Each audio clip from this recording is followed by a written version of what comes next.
ơi cái bọn thanh về chứ tôi tấm hết đi tại mình cái lòng nghe khăn bắt lôi biết à cái cần thanh về chứ hay lấy gạt bên ống nan kia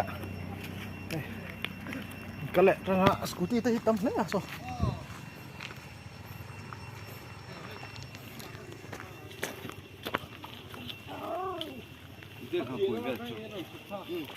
ăn món về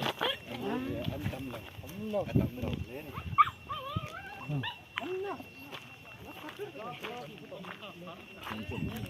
한 달은 그냥 좀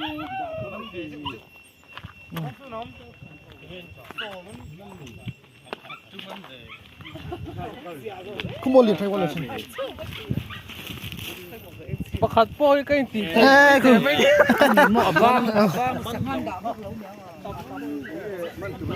ông về ăn nhiều conมันvề nước khác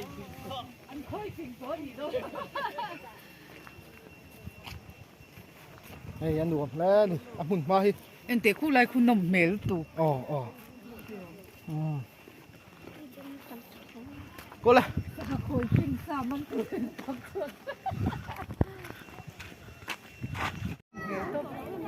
thanh thanh sầu ta hay phải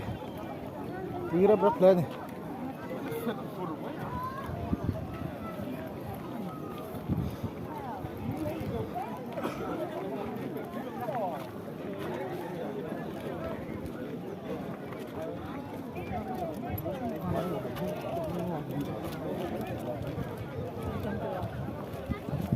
tam khóc này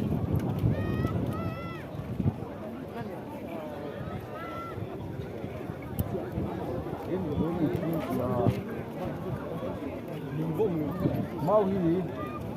suka soso haya biro